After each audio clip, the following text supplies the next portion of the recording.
जब रीना और मैं अलग हो रहे थे तो उस वक्त हम लोग ने करीबन 1.5 साल एक मैरिज काउंसलर के पास गए थे। मेरा पहला एक्सपीरियंस था थेरेपी काउंसलिंग को लेकर, और मुझे याद है कि मैं उसके सख्त खिलाफ था। ये सब सोचने के दौरान मुझे एहसास हुआ कि मैं अपने बच्चों के साथ मैंने इतना वक्त नहीं बताया है जब वो बड़े हो रहे थे। उस वक्त मैं इतना गुस्से में था अपने आप से, और वो गुस्सा मैं एक तरह से सिनेमा पे निकाल रहा था, क्योंकि मुझे उस वक्त लगा कि यार ये चीज ने मुझे अपनी फैमिली से दूर रखा है। क्या आसान है पेरेंट्स को माफ करना? मुझे गुस्सा महसूस करना और दिखाना आता नहीं है।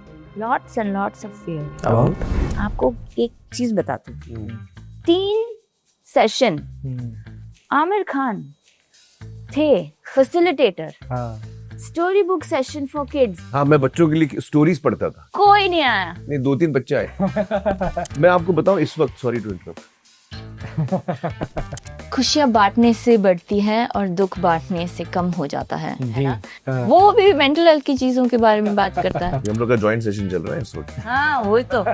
Avinash is quite a good therapist, I have to say. Sitare Zameen Par वो फिल्म भी in a larger sense it is about mental health in many ways. मेरी जिंदगी में भी बहुत उतार और चढ़ाव आए हैं, लेकिन अगर एक चीज मैं बदल सकता अपनी जिंदगी के बारे में तो वो ये होती कि मैं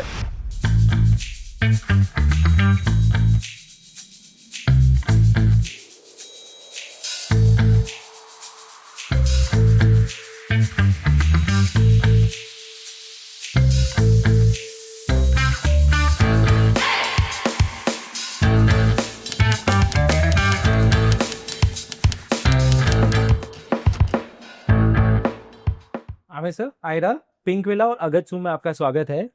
हम अगत्सू में बैठे हैं, which is your foundation. It's a mental health, मानसिक स्वास्थ्य का एक कम्युनिटी सेंटर है जी ये। मेंटल हेल्थ एक टॉपिक ऐसा है जो हिंदुस्तान में अभी भी काफ़ी नया है।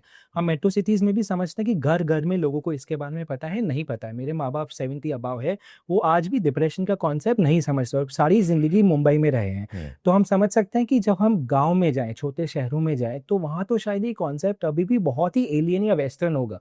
जब आपको पहली बार आयरा ने कहा कि हमने ये शुरू करना है, आपका पहला रिएक्शन क्या था और क्या आपको लगा हिंदुस्तानी भारतीय लोग इसको एक्सेप्ट कर पाएंगे? एक्चुअली जब मेरा जो इसमें सफर रहा है वो थोड़ा अलग से रहा है, क्योंकि मैं अपने खुद के गिल्ट से गुजर रहा था। कोविड के दौरान क्योंकि हम सब अकेले बैठते थे तो मुझे अकेले बैठने का मौका मिला। जब से मैंने काम शुरू किया, मैं 18 साल का था जब मैं असिस्टेंट डायरेक्टर बना जी। फिल्मों में। 18 साल की उम्र में मैं आया एज एन असिस्टेंट डायरेक्टर। तब से लेके 4 साल पहले तक कोविड के बीच में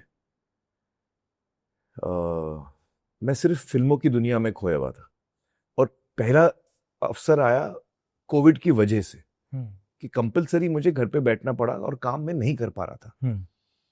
तो पहला मौका मुझे मिला एक्चुअली लाइफ के बारे में सोचने का कि अभी तक मेरी जो जिंदगी गई है वो कैसे गई, और इस माहौल में ये सब सोचने के दौरान मुझे एहसास हुआ कि मैं अपने बच्चों के साथ मैंने इतना वक्त नहीं बताया है जब वो बड़े हो रहे थे। और तो वो सब एहसास मुझे उस वक्त होने लगा था, और मैंने अभी तो मैं बोल सकता हूँ उस वक्त मैं इतना गुस्से में था अपने आप से, और वो गुस्सा मैं एक तरह से सिनेमा पे निकाल रहा था, क्योंकि मुझे उस वक्त लगा कि यार ये चीज ने मुझे अपनी फैमिली से दूर रखा है। अच्छा। तो मैं अब सिनेमा नहीं करूंगा, ऐसे करके मैंने उस वक्त तय किया था। लाल सिंह आदि बन चुकी थी। अच्छा। हाँ, क्योंकि आदि शूटिंग हो गई थी, हाँ फिर कोविड में रुक गए थे हम लोग। जी। तो उस दौरान की बात मैं कर रहा हूँ। तो उस वक्त जब मुझे ये फील हुआ तो मैंने एक्चुअली आयरा के साथ मैं काफी वक्त बिताने लगा उस वक्त। और उस वक्त ऑफिस जब आपने शुरू किया तो कहीं और था, वो कार्टर रोड के ऑफ कार्टर रोड। तो मैं आयरा के साथ बैठने लगा, और उस वक्त आयरा ने सोचना शुरू किया था कि मुझे मेंटल हेल्थ में काम करना है जी। तो ये वही दौरान है, मतलब coincidentally approximately that time is when I started spending time Ira के साथ। जी। और आयरा बहुत कुछ सोचती थी और बहुत ही पैशनेट है अपने काम के बारे में। तो जब उन्होंने पहला प्लान हमको प्रेजेंट किया, मुझे और रीना को, तो वो प्लान था पूरे दुनिया का प्रॉब्लम सॉल्व करने का। बहुत ही बड़ा प्लान था जी। तो वो प्लान देख के मैं घबरा गया। मैं बोला यार इसके लिए तो काफी कुछ करना पड़ेगा। फिर मैंने बोला यार थोड़ा बहुत ज्यादा बड़ा प्लान है, जी। एक इससे प्रैक्टिकल प्लान थोड़ा बनाओ। तो इन्होंने प्रैक्टिकल प्लान बनाया दूसरा वाला, जी। जो उतना ही इम्प्रैक्टिकल था और वो भी पूरे वर्ल्ड के प्रॉब्लम सॉल्व करने की कोशिश कर रहा था। जी। तो फिर मैंने एक्चुअली ये मुझे लगता है ये मेरा आइडिया है कि आप कम्युनिटी सेंटर शुरू करो। तो करेक्ट मेरा ही आइडिया था ना? जैसे उन्होंने बोला कि अभी मैंने इंटरप्ट नहीं करना, मेरा आंसर चल रहा है। नो वे खाली मैंने पूछा था कंफर्म करने के लिए। मेरे पास 30 साल का प्लान था, उसमें कम्युनिटी सेंटर था। जी। उन्होंने कहा यहाँ से शुरू करो। हाँ, तो मैंने उनको बोला कि आप अभी दुनिया के प्रॉब्लम अपन 2 मिनट छोड़ देते हैं। जी। इसी स्पेस में, मेंटल हेल्थ के स्पेस में हम लोग ज्योग्राफी छोटी करते हैं। हम लोग कहाँ रहते हैं? बैंड्रा में। जी। तो अपन बैंड्रा से शुरू करते हैं, पहले बैंड्रा के प्रॉब्लम सॉल्व करते हैं, फिर अपन धीरे धीरे अपन बाहर जाएंगे। क्योंकि दुनिया के प्रॉब्लम सॉल्व करने में हम लोग पहला कदम ही हम नहीं ले पाएंगे। जी। इतना बड़ा काम आप अपने ऊपर ले रहे हो। जी। तो आई थिंक जब आदमी इंसान यंग होता है तो उसको लगता है कि वो हर चीज वो कर पाएगा। तो आयरा की भी यही फीलिंग्स थी और मुझे उम्मीद है कि वो आगे जाके बहुत कुछ करेगी। जी। लेकिन मेरा उसको सजेशन था कि आप पहले छोटे पैमाने पे शुरू करो और देखो कि क्या होता है। जी। और मैं बहुत कीन था कि कम्युनिटी सेंटर शुरू होना चाहिए। इनके सारे आइडियाज में मुझे ये आइडिया सबसे अच्छा लग रहा था कि आप कम्युनिटी सेंटर शुरू करो। उसमें क्या होगा कि आपको एक हैंड्स ऑन जमीनी स्तर पे आप लोगों से मिलोगे, आपको समझ में आएगा कि लोगों की क्या तकलीफें हैं जी। और एक्चुअली आप जो कर रहे हो उनको वो कितना हेल्प हो रहा है। ये आपको भी सीखने को मिलेगा क्योंकि ये फील्ड आपके लिए भी नहीं है। जी। तो आई थिंक वो कम्युनिटी सेंटर का जो आइडिया था आयरा का, हम लोग ने तय किया कि इस पे हम लोग ज्यादा फोकस करेंगे। और फिर आयरा की जर्नी शुरू हुई। तो जैसे आपने पूछा ना कि वॉज द टाइमिंग कुछ नहीं था। जब हम लोग रेडी थे, जब आयरा रेडी थे, हमने शुरू किया। जी। इत्तेफाक से वो कोविड के इमीडिएटली बाद था। जी। तो timing was like that and I think I was very excited also and a little nervous also, क्योंकि आयरा पहली दफा कुछ करने जा रही है। कम्युनिटी सेंटर जो होता है वो आप बैंड्रा इलाके में community centre, actually community centre होता है क्या, मैं पहले वो समझा दूं क्योंकि बहुत सारे लोगों को शायद वो भी नहीं पता हो। जी। कम्युनिटी सेंटर एक ऐसी जगह है जहां आसपास के लोग आके मिल सकते हैं और चूंकि वो मेंटल हेल्थ के साथ रिलेटेड है कम्युनिटी सेंटर, तो आप अगर आपको डिप्रेशन है, आपके आसपास किसी को डिप्रेशन है या आप किसी भी अपनी तकलीफ से जूझ रहे हो जो पर्सनल है नेचर में, प्रोफेशनल भी हो सकती है, तो उससे हमारे पर स्ट्रेस होता है, मेंटल स्ट्रेस होता है और अलग अलग लोग अलग अलग तरीके से रिएक्ट करते हैं। कुछ लोग उसको अब्जॉर्ब कर सकते हैं, कुछ लोग नहीं कर पाते। तो कम्युनिटी सेंटर एक ऐसी जगह है जहां आप आके अपने आप को थोड़ा एक्सप्लोर कर सकते हो। यहाँ पे बहुत सारी चीजें होती हैं जिससे आपको एक शांति मिलती है। जैसे कि मैं आया था एक पेंटिंग क्लास के लिए। अच्छा। और उस पेंटिंग क्लास में हम लोग 10 लोग थे। यही था एक्चुअली, बीच में बड़ी सी टेबल लगी हुई थी और 1 घंटे का वो सेशन था। तो 10 लोग थे हम लोग, करीबन 8-10 लोग थे। तो हम लोग सब जो पेंटिंग आपको करनी है आप कर सकते हो। तो आप शुरू करते हो, आपके सामने बहुत सारे कलर्स भी हैं, क्रेयॉन भी है, ये भी है, अलग अलग किस्म के पेंटिंग ब्रशेस भी हैं, वाटर कलर भी है, फेल्ट पेन भी है। आपको जो उठाना है आप उठा सकते हो, उससे आप शुरू करते हो। होता क्या है कि 5-8 मिनट के बाद वो आपको बोलते हैं कि जो आप बना रहे थे रोक दो। अच्छा। हाँ, आप रोक दो और अपना जो पेपर है वो अपने जो बाएं वाले बंदे उसको दे दो। अच्छा, ये एक्सरसाइज है? हाँ, ये एक्सरसाइज है। और वो बाएं वाले जो आपके राइट में, उसका पेपर आपके पास आता है। तो अब आप उसकी पेंटिंग पे काम कर रहे हो। वाह। और आपकी पेंटिंग पे कोई और काम कर रहा है। तो ये शिफ्ट होते रहते हैं। तो 1 घंटे में वो जो 10 लोग हैं, वो 10 के 10 लोगों ने हर पेंटिंग पे काम किया है। जी। अच्छा, उसमें इंटरेस्टिंग क्या होता है कि आप किसी चीज से शुरू करते हो और आप अपना पेपर आगे पास ऑन करते हो। जी। तो जैसे वक्त गुजरता है आप देखते हो आपने शुरू किया कि लेकिन वो खत्म होते होते पता नहीं क्या बन गया। जी। जी। और जो बंदा आपको देता है आप सोचते हो अच्छा ये बनाना था, इसमें मैं ये करता हूँ। तो हर आदमी अपना माइंड अप्लाई करता है, बिल्कुल। अपने फीलिंग्स उसमें डालता है। हालांकि मैं पेंटर नहीं हूं, हम में से कोई भी शायद ऐसा कोई आर्टिस्ट नहीं था जी। लेकिन आपसे जो कुछ हो रहा है आप करते हो। तो वो 1 घंटे में जो आप वक्त बिताते हो उन रंगों के साथ, और बाकी लोगों के ड्राइंग्स के साथ आप भी घुल मिल रहे हो एक तरह से, जी तो वो 1 घंटे के बाद आपको वैसा इतनी शांति महसूस होती है, एक हम्म। अलग किस्म का एक सेटिस्फैक्शन मिलता है, आपको खुशी होती है। हम्म। आप 10 लोगों से पहली दफा मिलते हो, आप उनको पहली दफा मिल रहे हो, आप जानते नहीं उनको कौन जी। है वो, तो उनसे बातचीत होती है और एक एक कम्युनिटी की फीलिंग आती है। जी तो ऐसे किस्म के बहुत सारे activities mental health community centre में होते हैं, जिससे कि आपको ये सारी चीजों से आपको कुछ ना कुछ बेनिफिट मिलता है। जी मेंटल पीस मिलता है, इमोशनल पीस मिलता है, आप थोड़ा स्थिर हो जाते हो। फिर आप यहाँ आते हो और समझते हो, जैसे मैंने बहुत जल्दी समझा आयरा की वजह से और आयरा के साथ काम करके, कि आप जिंदगी में हमेशा बैलेंस बहुत जरूरी होता है। जी क्योंकि मैं जो काम कर रहा था मतलब इतने सालों से फिल्मों में, तो मेरा बैलेंस ही नहीं था। मैं पूरा वक्त फिल्मों में जाता था मेरा, और मेरा पूरा जहन, मेरा तो पूरा दिमाग, मेरी सोच उसी में रहती थी। तो उसमें से निकल के एक बैलेंस लाना कि अब मेरी जिंदगी में जो मेरा काम है उसको मैं 8, 9, 10 घंटे दूंगा और 8 घंटे में खुद सोऊंगा, तो जो बाकी के 6 घंटे हैं वो मैं कैसे बिताऊंगा, किसके साथ बिताऊंगा, जी क्या कर रहा हूं मैं उस वक्त, क्या करना चाहूंगा मैं उस वक्त।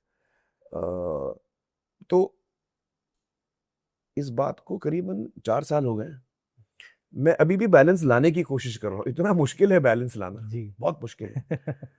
क्योंकि एक चीज ये भी है कि मेरे लिए जो काम है वो काम नहीं है, वो मेरे लिए एक्चुअली खेल जैसा है। हाँ, तो मेरे लिए खास तौर से मुश्किल रहा है अभी तक वो बैलेंस लाना। जी कि आप जैसे कि मेरा ड्रीम है कि मैं 8 घंटे सोऊं, फिर मैं उठूं तो फिर मैं एक 15-20 मिनट, आधा घंटा मेडिटेशन करूं।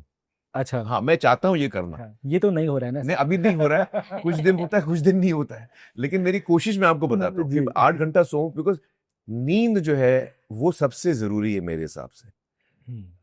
हम अक्सर, हमारी तबीयत ठीक नहीं होती है, हम डॉक्टर के पास जाते हैं कि मेरा ये प्रॉब्लम है, वो प्रॉब्लम है। मेरे हिसाब से सबसे पहले डॉक्टर को पूछना चाहिए आप कितने घंटे सो रहे हो। अगर पेशेंट बोलता है मैं 5-6 घंटे सो रहा हूँ, तो डॉक्टर को बोलना चाहिए पहले आप 8 घंटे सो के हो। क्योंकि जब 8 घंटे सोओगे तो आपके आधे प्रॉब्लम तो वहीं निकल जाएंगे, आपको दवा की जरूरत ही नहीं होगी। बॉडी खुद को रिपेयर करती है। जी मेंटली भी आप रिपेयर होते हो, आप शांत हो जाते हो, बॉडी को रेस्ट मिलता है, माइंड को रेस्ट मिलता है, जी आपके जज्बातों को रेस्ट मिलता है। तो नींद बहुत जरूरी है। तो मैं हमेशा वहां से शुरू करता हूँ, 8 घंटा सोना जरूरी है। उसके बाद आप कुछ लोगों को कम जरूरत होती है, हर आदमी, लेकिन आपकी नींद पूरी होनी चाहिए, कहने का मतलब ये। जी उसके बाद मैं चाहता हूं कि मैं मेडिटेट करूं। उसके बाद मैं चाहता हूं कि मैं 1 घंटा वर्कआउट करूं।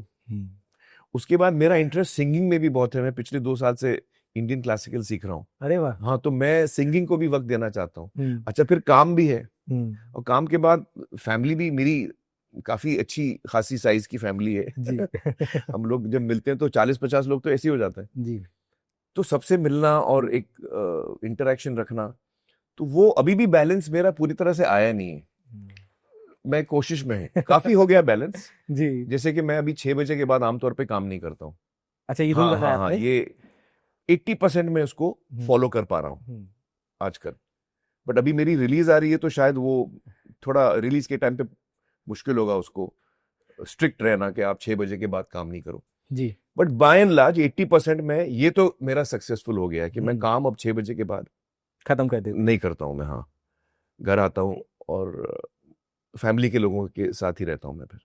आयरा ये हो पा रहा है? पापा दे रहे हैं 2-3-4 घंटे दिन के? हाँ, हो रहा ही है। मेरे पास टाइम नहीं है।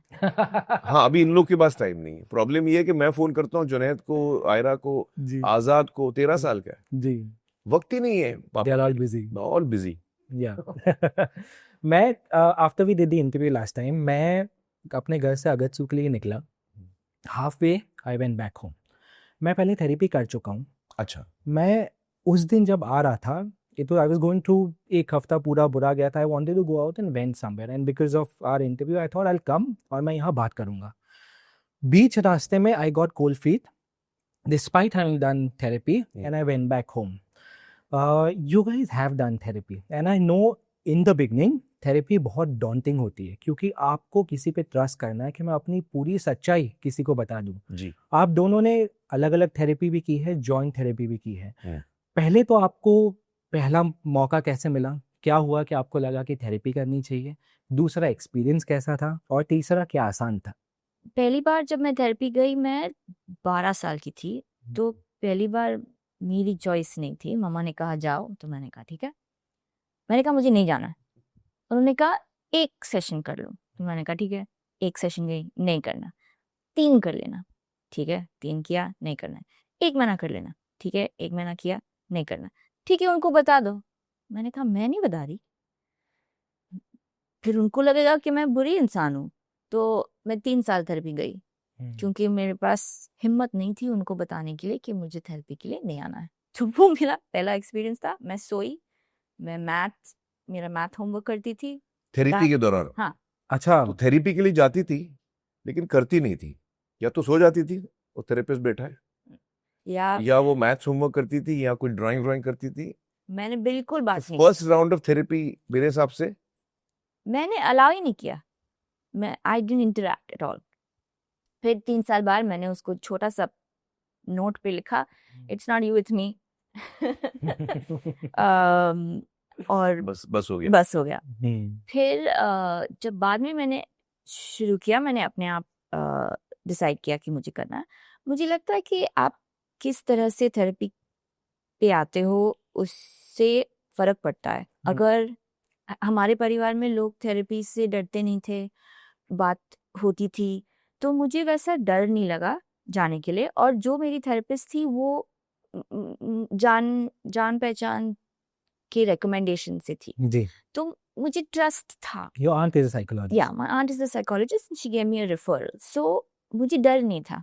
अगर आपको लगता है कि पहली सेशन में आपको सब बताना है ना, तो कभी कभी तो ऑब्वियसली डरावना लगेगा। जी। पर अगर आपको एहसास होता है कि पहले सेशन में मुझे सिर्फ उतना कहना है जितना मुझे मन करता है, अगर आपने एटमॉस्फेयर बनाया कि मैं आप पे भरोसा करने लगूं, तो मैं ऑटोमेटिकली और आपको बताती जाऊंगी। जी।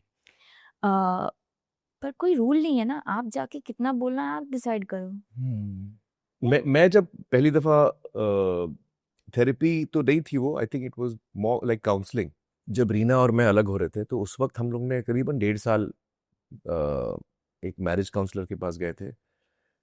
तो वो मेरा पहला एक्सपीरियंस था थेरेपी काउंसलिंग को लेकर, और मुझे याद है कि मैं उसके सख्त खिलाफ था।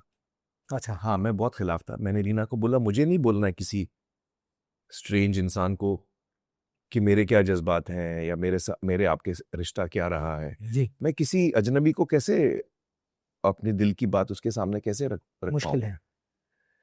लेकिन रीना ने कहा नहीं, हमको जाना चाहिए, तो जरूरी था, तो मैं भी फिर मान गया।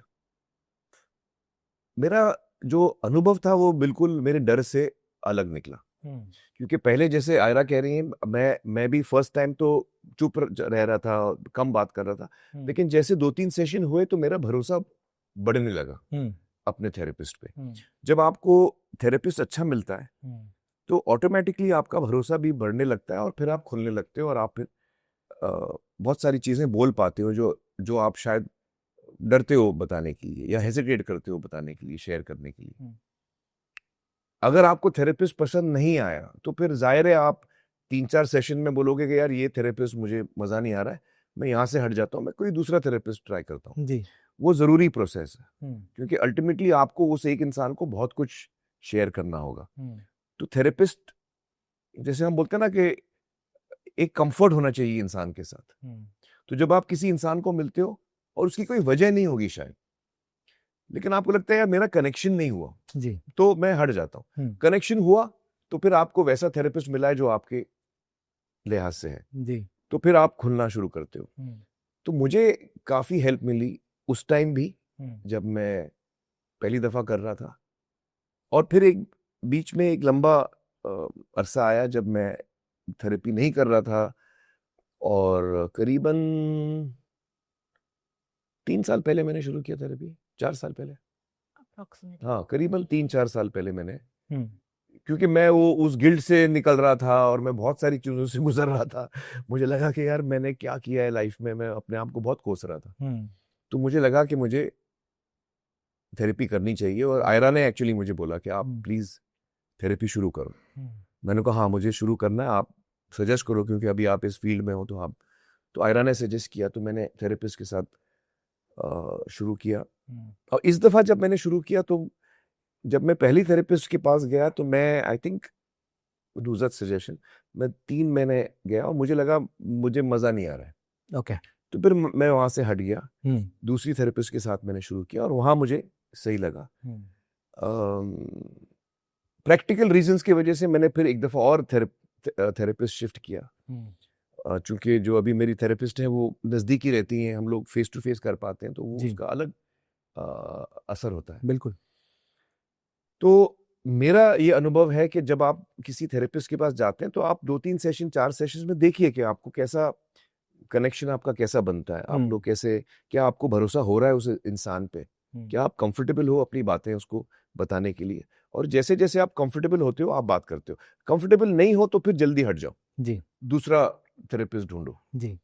लेकिन एक दफा आपको थेरेपिस्ट ऐसा मिले जो आपकी बात समझ रहा है, जिसपे आपको भरोसा हो रहा है, तो वो जो इंटरेक्शन होता है ना वो बहुत बहुत फायदेमंद होता है। और अक्सर लोग समझते हैं कि अगर आप थेरेपी के लिए जा रहे हो या एनालिसिस के लिए जा रहे हो तो इसका मतलब आप पागल हो या आप में कोई कमी है। जी, भाई कमी तो हम सब में है बिल्कुल। सबसे पहले मैं वो बोलना चाहूंगा, बिल्कुल। लेकिन ये डर लोगों को बिल्कुल नहीं होना चाहिए, क्योंकि इमोशनली और मेंटली जो आपको एक पीस मिल सकता है, एक समझ मिल सकती है, एक अंडरस्टैंडिंग मिल सकती है, वो आपको थेरेपी से बहुत अच्छी तरह मिलती है। और मैं ये कहूँगा कि पिछले जो 3-4 साल में मैंने थेरेपी की है उससे मुझे बेहद फायदा हुआ है। जी। मेरा माइंड बहुत सारी चीज़ों को लेकर, एक मेरी अलग सोच थी, वो सोच आज मुझे लगता है कि वो उसमें सुधार आया है। थेरेपी आपको ये भी एहसास दिलाती है कि आपकी खुशी आपके हाथों में है, दूसरे के हाथों में नहीं है। जी। तो आप अपने आप पे फोकस करिए और आप अपने आप में क्या चीजें देख सकते हैं जो आपको इम्प्रूव करनी है, जो आपको बदलनी है, जिसमें आपको तब्दीली लानी है। ये सारी चीजें आपको धीरे धीरे समझ में आने लगती हैं। जी। और तो मैं बहुत स्ट्रांगली रेकमेंड करता हूँ। मतलब मेरी उम्र आज 60 साल की है, लेकिन अगर मुझे जिंदगी, लोग पूछते हैं कि डू यू रिग्रेट एनीथिंग, तो actually I don't regret anything in life, because जिंदगी में जो हो रहा है वो हो रहा है। ऐसा नहीं कि you are as human as everyone else. I am as human as everyone else. और मेरी जिंदगी में भी बहुत उतार और चढ़ाव आए हैं, लेकिन अगर एक चीज में बदल सकता अपनी जिंदगी के बारे में तो वो ये होती कि मैं 18 साल की उम्र से थेरेपी शुरू करता। अच्छा। हाँ, क्योंकि आपको वो चीजें बहुत जल्दी समझ में आ जाती हैं जो मुझे बाद में समझ में आई। वो मेरी जिंदगी शायद अलग होती है अगर मैं थेरेपी 18 साल की उम्र से, अगर मुझे एक अच्छा थेरेपिस्ट मिल जाता जी, तो मुझे लगता है कि वो बहुत फायदेमंद होता मेरे लिए। जी।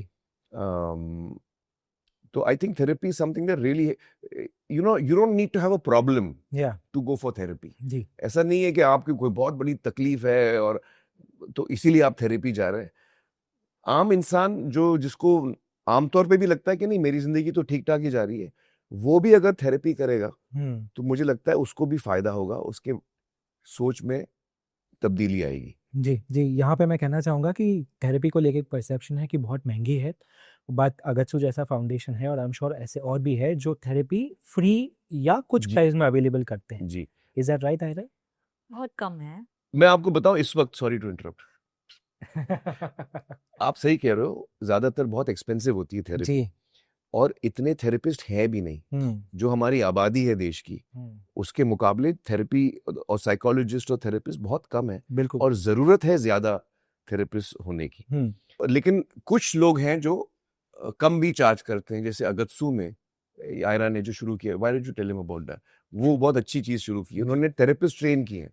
अच्छा। हाँ, इन्होंने थेरेपिस्ट ट्रेन किए हैं और फिर इन हाउस, तो जो लोग आते हैं वो एकदम बहुत ही कम पैसों में वो थेरेपी कर सकते हैं। जी। तो हाँ, जैसे आप कह रहे थे, मुझे लगता है 2017 में पूरे इंडिया में 3700 थेरेपिस्ट थे 2017। पूरे इंडिया में। तो चलो 10,000 थे, फिर भी बहुत कम थे। नहीं नंबर। और ज़्यादातर थेरेपी महंगी होती है। हम लोग ने सब्सिडाइज करने की कोशिश की है, तो यहाँ पे आपको 50 रुपए से 750, आप आके बोलो कितना दे सकते हो। है संस्थाएं जो कम दाम पे देती हैं, पर बहुत कम होती हैं और वो सब फुल हो जाती हैं बहुत जल्दी। जैसे अभी भी अगत्सु का वेट लिस्ट फुल है। अच्छा। तो हमने क्या किया कि हमने एक शीट बनाया है कि कितने थेरेपिस्ट हैं, ताकि हम आपको रेफरल तो दे सकते हैं। अगर हम नहीं कर पाए हाँ, तो कम से कम आपको किसी का नाम दे सकते हैं। जी। नंबर दे सकते हैं, नाम दे सकते हैं, आपको बता सकते हैं आप कहीं और जा सकते हो। पर पैसे की प्रॉब्लम है। मुझे लगता है कि अम, पूरी दुनिया एक्चुअली इस डायरेक्शन में जा रही है, जहाँ हम लोग को सब बाहर गांव भी एहसास हो रहा है कि थेरेपिस्ट कम है, जी। लोग ज़्यादा हैं। तो रिसर्चर्स ने शुरू किया है ऐसा इंटरवेंशन। तो मेडिकल इंटरवेंशन होगा दवाई लेना, मैंने दवाई ले ली तो वो मेडिकल इंटरवेंशन हो गया। साइकोलॉजिकल इंटरवेंशन होगा थेरेपी, और अलग अलग तरीके के थेरेपीज होते हैं। तो उन्होंने रिसर्च करके अलग अलग थेरेपीज बनाए हैं जो कम टाइम के लिए होते हैं और एक स्पेसिफिक चीज के लिए है। तो अगत्सु पे हम लोग एक थेरेपी देते हैं जो 6 से 8 हफ्तों का है। 6 से 8 हफ्तों में हो जाएगा, खत्म। और वो सिर्फ डिप्रेशन और डिप्रेसिव सिम्टम्स को एड्रेस करता है। अगर आपके पास दूसरी प्रॉब्लम है तो वो ये नहीं करेगा, आप कहीं और जाओ, हम आपको कुछ और बताएंगे। तो क्या होता है, अगर मुझे पता नहीं है कि क्या हो रहा है, मुझे सीधा क्लिनिकल साइकोलॉजिस्ट के पास जाने की जरूरत नहीं है जी। हम लोग स्टेप्ड अप केयर कर सकते हैं। तो अगर आपको ये इतनी मदद करे और इसके बाद आप सीख गए मुझे क्या करना है, आप समझ गए, आपको थोड़ी मदद चाहिए थी और कोई चाहिए था सिखाने के लिए, सीख गए, अब आप कर सकते हो, तो आप चले जाते हो अपनी दुनिया में, लाइफ। अगर आपको एहसास होता है कि नहीं मुझे थोड़ी ज्यादा मदद है, फिर आप जा सकते हो और मदद के लिए। तो जो बर्डन और लोड होता है क्लिनिकल साइकोलॉजिस्ट पे वो कम होता है। और जो इंटरवेंशन है वो आपको साइकोलॉजिस्ट को सिखाने की जरूरत नहीं है। तो मैंने साइकोलॉजी नहीं पढ़ी है जी, पर मैं काउंसलर हूँ। तो कोई भी जिसने 10वीं पास की है आप उनको सिखा सकते हो। आसान फुल टेस्ट है। हाँ, आपको ट्रेनिंग करनी है, टेस्ट करना है, फिर 2 लोग को देखना है थेरेपी में, पर आपको हर हफ्ते सुपरविजन करना है ग्रुप में और हर महीने अकेले सुपरविजन करना है। फिर अगर आप 2 लोग का थेरेपी सक्सेसफुली कंप्लीट करते हो, फिर से एग्जाम देना पड़ता है, फिर आपको सर्टिफिकेट मिलेगा। तो in terms of regulation and quality check, those things are there. आम भाषा में जैसे ये कम्युनिटी सेंटर है, आप कम्युनिटी थेरेपिस्ट क्रिएट कर रहे हैं। हाँ, जो ज्यादा से ज्यादा लोगों तक पहुंचे। उनको ले काउंसलर कहते हैं। बहुत सारे स्टेट्स में लोगों ने आशा वर्कर्स को भी ट्रेन किया, कुछ चीजों में ट्रेन किया है ना, तो उस तरह आप आम आदमी को ले सकते हो और उनको इतनी ट्रेनिंग दे सकते हो ताकि वो इतना मदद कर सकते हैं। जी, मतलब जो एक एटलीस्ट एक लेवल तक तो आपको हेल्प कर सकते हैं। बिल्कुल। हमने जो पिछली बार इंटरव्यू किया था उसके नीचे सबसे ज़्यादा कमेंट्स यही थे जो आपको एड्रेस किए गए थे कि अगर आप ये थेरेपी ऑनलाइन अवेलेबल करा सके जो बॉम्बे नहीं आ पाते, और वो लोग बाहर से अगर आपकी जो ये सर्विस है उसकी सुविधा ले पाएँ, उसको यूज़ कर पाएँ। 2 सवाल हैं यहाँ पे और आप दोनों के लिए। पहले तो हम कैसे और कम्युनिटी थेरेपिस्ट कितनी जल्दी क्रिएट कर पाएँ? दूसरा, माँ बाप एज पेरेंट्स अभी से अपने बच्चों को बचपन से कैसे ट्रेन करें कि वो पहले से ही समझे कि मुझे मानसिक स्वास्थ्य का एक इशू आ सकता है और मैं अपने आप को, जैसे योगा हो गया, मेडिटेशन हो गया, एक्सरसाइज हो गया, बचपन से वो चीज़ें कंपल्सरीली डालिए अपने बच्चों में कि उनके पास बड़े होकर इन चीज़ों को उनको फाइट करने के लिए उनके पास वेपन्स हो, they are better equipped. Better equipped. उसके लिए तो आपको एजुकेशन सिस्टम में उसको इंक्लूड करना पड़ेगा, बिकॉज आई डोंट नो कि माँ बाप, अभी जितने माँ बाप हैं देश भर में वो आम लोग हैं। मतलब मैं पहले किसी का बेटा या बेटा था, अब मैं खुद बाप बन गया हूँ। किसी ने मुझे ट्रेन नहीं किया कि मैं अपने बच्चों को क्या परवरिश दूं from a emotional and mental health point of view. वो ट्रेनिंग मुझे नहीं मिली। अगर वो ट्रेनिंग मुझे मिली होती तो शायद मैं और वक्त बिताता इन लोगों के साथ।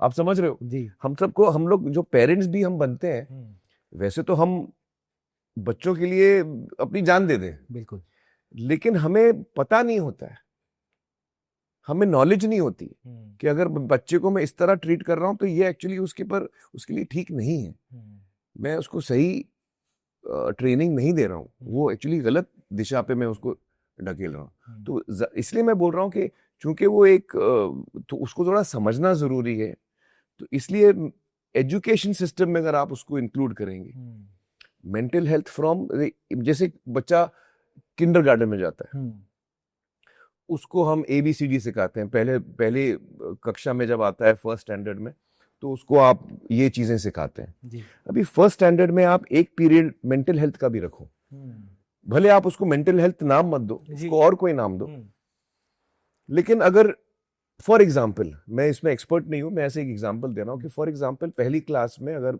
एक पीरियड अपने जज्बातों या मेंटल हेल्थ को लेकर हो, तो उसमें टीचर बच्चों को बोल सकती है कि भाई आप क्या फील कर रहे हो, आपको जब गुस्सा आता है तो आपको क्या फील होता है जी। आप करते क्या और जब आपको गुस्सा आता है, वो आपको फेसेस के इमोशंस दिखा सकती है कि हंस रहा है, गुस्से में है, उदास है, तो आपको खाली पॉइंट करना है कि हाँ मेरे को ऐसा फीलिंग होता है। तो वो क्या फर्स्ट स्टैंडर्ड के बच्चों को भी समझ में आता है कि मैं जो फील कर रहा हूं, भले वो सही हो या गलत, लेकिन मेरे अंदर जैसे गुस्सा है इस वक्त, हो सकता है मैं मिसबिहेव कर रहा हूं, लेकिन वो गुस्सा का असर क्या हो रहा है मुझ पर, और उसके बारे में कि कोई मुझसे बात नहीं करता है। तो अगर फर्स्ट स्टैंडर्ड से ही ये चीज एजुकेशन सिस्टम में डाली जाए ना, तो बच्चों को उस उम्र से समझ में आने लगेगा कि मुझे अपने जज्बातों के साथ रहना जरूरी है, मुझे समझ में आना चाहिए कि मैं इस वक्त क्यों ऐसा महसूस कर रहा हूं, क्यों मुझे गुस्सा आ रहा है मेरे बहन पर या मेरे पापा पर या मेरी मम्मी पर, मुझे इस वक्त क्यों इतना इरिटेशन हो रही है। तो वो आप चीजों को अगर यंग एज से एजुकेशन सिस्टम में उसको प्लान करके डालोगे, मतलब वो वर्ल्ड सोल्यूशन जो था आयरा का, उसमें से एक ये भी है कि एजुकेशन सिस्टम, हाँ स्कूल खोलने वाली थी, हाँ इनको स्कूल भी खोलना था। तो एजुकेशन सिस्टम में आप उसको ऐसा बिल्ड करो कि जो बच्चा जब 5 साल 4 साल 5 साल 6 साल 7 साल का होता है, तो वो उसको आप एक्चुअली लेक्चर नहीं दे रहे हो, बड़े बड़े साइकोलॉजी के कॉन्सेप्ट नहीं समझा रहे हो, लेकिन चूंकि आप उसको अपने इमोशंस के टच में रख रहे हो, तो वही एक बात बहुत बड़ी हो जाती है जिसमें कि वो बच्चा समझने लगता है जी। तो आई फील कि अगर हमको एक बड़ी तब्दीली लानी है, तो वो एजुकेशन सिस्टम के अंदर, करिकुलम के अंदर हमको एज अ कंट्री अगर हम डालें, तो फिर वो बड़े पैमाने पे एक साथ हो सकता है। हमारी रोजमर्रा की जिंदगी का सबसे बड़ा पैराडॉक्स ही है, जब मैं आपको मिलता हूँ, मैं आपको पूछूं हाउ आर यू, तो आप जनरली बोलोगे फर्स्ट क्लास, हाँ मैं ठीक है, we will never say what we really feel, और हमारा ये सोसाइटी में है, right. If imagine I start telling अरे सर बहुत ट्रैफिक था यहाँ आने के बाद, मतलब यू विल बी लाइक ये तो आर्टी क्रिप कर रहा है, but I am telling you my original, what I if we start expressing ourselves like this, how beautiful the world will be, और may be not, I am not sure. अगर आप अगत्सू पे आओ और किसी को पूछो हाउ आर यू, वो सच में आपको आंसर देंगे। तो अगर आपके पास टाइम नहीं है ना, तो मत पूछिए। एक्चुअली लोनलीनेस सबसे बड़ी चीज है, क्योंकि अगर आप आके लोगों से बात करोगे ना, लोगों को लगता है कि मैं उनके लिए कुछ कर रही हूँ, पर असल में वो लोग मेरे लिए कुछ कर रहे हैं, क्योंकि वो आके मुझे इतने स्वीट चीजें कहते हैं कि उनको आके कहते हैं I feel like I am wanted here. उनको लगता है, जब वो यहाँ आती है, उनको लगता है कि लोग चाहते हैं कि वो यहाँ पे आए, और अच्छा महसूस होता है, उनको अच्छा महसूस होता है। उनको लगता है कि कुछ लोग आते हैं और हमारे पास ओपन माइक होता है, तो आप ओपन माइक पता है ना, एवरी संडे, बिल्कुल, हाँ एवरी वंस अ मंथ। तो बहुत सारे लोगों ने कहा कितने मिनट मिलते हैं ओपन माइक, बता दो। मुझे भी आना ओपन माइक, अगत्सू की फोन पे फोन करना। और सब लोग आके अजीब अजीब चीजें ट्राई कर दी, उनको अच्छा होने की जरूरत नहीं है, और तो जजमेंट बहुत बहुत कम, मतलब है ही नहीं जी, जजमेंट यहाँ पे। जी। और मैं लोगों को पूछती रहती हूँ और तो कुछ बताओ, नहीं, हम सब लोग सिर्फ कहेंगे non judgemental safe space, okay. And पर वो इतनी बड़ी चीज होती है बिल्कुल। कि आपको, आप आके एक लड़के ने कहा कि मुझे ना, मैं यहाँ आके मैं कुछ भी ट्राई करता हूँ क्योंकि मुझे, मैं अपने आप को यहाँ पे पुश कर सकता हूँ, क्योंकि यहाँ पे मुझे पता है कि अगर मैं फेल भी हो जाऊँ ना, कोई मुझे जज नहीं करेगा। जी। तो अ, मतलब जब मेरा दिन बुरा जा रहा है तो मैं बस आके यहाँ पे लोगों से मिलती हूँ, क्योंकि वो लोग सब मुझे इतनी अच्छी अच्छी चीज़ें बताते हैं। और आप देख सकते हो कि जब वो पहले दिन आए वो कैसे थे और अब कैसे हैं। उनको याद होता है कि मैं पहले दिन कब, वो हमारे लिए चॉकलेट लाएंगे हाउ स्वीट। जब 6 महीने हो जाएंगे। और हम लोग किसी को कहते नहीं कि ये मेंटल हेल्थ की जगह है, जी। ये बस कम्युनिटी सेंटर है। Well being community. असल में अगर आपको सिवियर मेंटल इलनेस है तो हमारे पास स्टाफ नहीं है जो आपकी मदद कर सकते। सिवियर मेंटल हेल्थ के लिए you need to Clinical go to higher level yeah. Professionals. हाँ, तो असल में जब हम लोग मेंटल हेल्थ के बारे में बात करते हैं, ज्यादातर परसेप्शन होता है कि मेंटल हेल्थ मतलब मेंटल बीमारी, जी। पर हम कहने की कोशिश कर रहे हैं कि मेंटल हेल्थ मतलब मेंटल हेल्थ, मेंटल बीमारी है, पर उससे और भी है मेंटल हेल्थ में। और अगर आप पहले से, जब चीजें बुरी नहीं है, अभी तक ठीक है, काबू में है, आप कुछ कर सकते हो इसके बारे में। जैसे आपने कहा ना, डिप्रेशन में एक सिम्टम है कि आप कुछ कर नहीं सकते, आपकी फंक्शनैलिटी अफेक्ट होती है। तो अगर आप पहले आओ जब चीज़ें इतनी बुरी नहीं है और लोगों से मिलो, और हाँ, लोगों ने कहा ऑनलाइन करो, और पता है, पर आपको आपके घर से निकल के असली लोगों से मिलने की ज़रूरत है। जी। और वो कितनी बड़ी चीज़ है मैं समझा ही नहीं सकती। जी। तो बस आप यहाँ आके आओ, लोगों से मिलो, बैठो, चाय पियो, जाओ, जो भी है। तो आप यहाँ एक्टिविटीज तो है, पर आप बस आके किताब पढ़ सकते हो, ड्राइंग कर सकते हो, जो भी आपको करना है। बिल्ली है, वो आपको सताएगी। और फिर और मैं ये भी कहूँगी कि शुरू में कोई नहीं आता था। अच्छा। आपको एक चीज बताती हूँ, 3 सेशन आमिर खान थे फैसिलिटेटर, हाँ। Story book session for kids, हाँ, मैं बच्चों के लिए स्टोरीज पढ़ता था। कोई नहीं आया। नहीं, 2-3 बच्चे आए। 2-3 तुम बच्चे। लोग ने 3 सेशंस रखे, किसी को बताया नहीं कि आमिर खान जी हाँ, facilitator है। बहुत लोग आ गए थे। हाँ। पर 3 सेशन, 2 वो आके सो गए क्योंकि कोई आया ही नहीं, और तीसरी में 3-4 बच्चे आए। जी। तो पहले 3 महीने के लिए कोई नहीं आता था। हम बस we would just show up and wait, and then one person would come and our class wouldn't get cancelled. We like और अब हमारे सारे क्लास फुल हैं, जी। पर टाइम लगता है। और जो फैसिलिटेटर्स आते थे फिर भी कोई नहीं आया तो भी आते हैं, वो फाइनेंशियली वायबल मॉडल नहीं है। पॉल गलिबर्ट की ये थियरी है, कंपैशन फोकस थेरेपी। वो भी यही बात करते हैं जो आपने कहा कि अगर ग्रुप में, कम्युनिटी में कंपैशन के साथ, क्योंकि अक्सर लोग मेंटल हेल्थ के दौरान कंपैशन ही खो देते हैं, ना खुद से प्यार करते हैं, खुद से प्यार नहीं करेंगे, दूसरे से करने का कोई चांस ही नहीं। तो उन जैसे लोग को साथ लाओ और उनके साथ एक कंपैशन फोकस थेरेपी करो, जहाँ से उनको पहले तो ये सिखाओ तुम अपने आप से प्यार करो, और उससे धीरे धीरे धीरे they will transfer it to more people, which is I think a great form of therapy. And to summarize what you said, for the parents what you were talking about, that पहले तो positivity पे focus करो, दूसरा अपने बच्चों को बचपन से ऐसी चीज़ें सिखाओ जिससे वो अपने आप को इक्विप कर पाएँ। हमें यू मेंशन गिल्ट वाइज, मेरी खुद की 1.5 साल की बेटी है। मैं जब ऑफिस के लिए निकलता हूँ, अब उसको समझ में आ रहा है कि पापा ऑफिस जा रहे हैं, कपड़े पहन रहे, बैग ले रहे, निकल रहे हैं, and she starts screaming because she knows that I don't want to let this man go. I can't tell you the days my heart breaks when I have to move out, but she's still crying in the house and there's no other way to distract her. There are times when I'm in the car, when I'm going, and very abruptly out of nowhere, no realization, just one tear comes dropping out because you don't know that you've not processed that guilt. Was it easy to deal through your guilt of not being there, what you feel for your... No, it was not easy.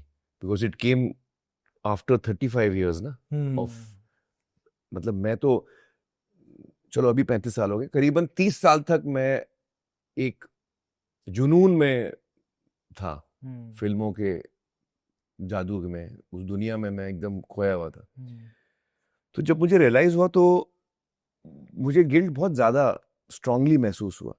और वो एक चीज और आपको realise होती है कि जो बीता हुआ वक्त है वो दोबारा नहीं आता, तो वो चीज आपको बहुत डिस्टर्ब करती है। इसको कैसे सुधारूं? इसको मैं सुधारूं कैसे? सुधार आप हर चीज सकते हो, ये भी आपको रियलाइज करना चाहिए कि जैसे वो कहते हैं ना कि जब आंख खुले तभी सवेरा जी। तो जब भी आपकी आंख खुले आप उसको फिर पॉजिटिव वे में लेके आगे बढ़ सकते हो। तो यकीनन मेरे लिए मुश्किल रहा, लेकिन मैं जिस किस्म का इंसान हूं, मैं वो चीजें अकेले बैठ के भी प्रोसेस करने की कोशिश करता हूँ। फिर उसके बाद मैंने थेरेपी भी की, लेकिन मैं उसको छुपाता नहीं हूँ, या जैसे कहते हैं ना कारपेट के नीचे आपने डाल दिया कि यार अभी इसके बारे में मैं सोचूंगा नहीं, देखा जाएगा बाद में। नहीं, I like to live with my feelings. इसलिए जब मेरी कोई फिल्म चलती नहीं है ना तो मैं एकदम डिप्रेशन में चला जाता हूँ जी। और मैं उस चीज को, उसका मैं शोक मनाता हूँ, क्योंकि मुझे लगता है वो जरूरी है। अगर मैं शोक नहीं मनाऊंगा तो ये चीज मुझे जिंदगी भर नहीं छोड़ेगी जी। और और मुझे बढ़ना है आगे। तो उस चीज का शोक मनाना जरूरी है, जो चीज आप खो देते हो। तो I think I am much better now than what I was. Is it completely over? I know, I don't think it will be completely over, but I'm much better. I'm much better. अभी भी मुझे एक आध दफा फिर वो दोबारा strong feeling आती है कि यार मैंने बहुत गलत किया, लेकिन वो उसका फ्रीक्वेंसी कम हो गया है। और एक्चुअली आपका प्रॉब्लम सुन के मैं सोचने लगा कि how do you solve this problem? Every morning has to go for work. बच्ची तो रोती है, फिर क्या करते हैं आप? जी सर, निकल जाता हूँ। मतलब फिर अभी प्लान ये होता है कि मॉम या मेरी वाइफ पहले से थोड़ा सा डिस्ट्रैक्ट कर रही है, कहीं लेके जाओ, कहीं, मतलब she keeps roaming around me, so then. पर आप एक दफा उसको बात करके समझाओ ना कि मुझे काम के लिए जाना पड़ता सर 1.5 year old है। हाँ It's still trying to explain to her. They still नहीं, फिर भी वो समझते हैं बच्चे। हम्म। हाँ, आप उसको बोलो ना कि काम के लिए तो जाना पड़ेगा, बट मैं आ रहा हूँ इतने बजे, 6 बजे आ रहा हूँ मैं। जी, I'll try this. हाँ, आई थिंक आप कम्युनिकेट करो। ये चीज मैंने एक और सीखी है। हमको अक्सर लगता है नहीं यार ये बच्चा ये समझेगा नहीं। हर बच्चे बहुत समझदार होते हैं। आप उनको ट्रस्ट करो, आप उनको बोलो कि यार मैं भी नहीं चाहता हूँ, मुझे भी अच्छा नहीं लगता है कि मैं आपको छोड़ के जा रहा हूँ। मैं तो चाहता हूँ कि दिन भर मैं आपके साथ रहूं, हम लोग पूरा साथ में समय रहें, या मैं काम पे जा रहा हूँ आप मेरे साथ चलो। ये मेरा इमोशन है, ये मैं चाहता हूँ, लेकिन ये मुमकिन नहीं है जी।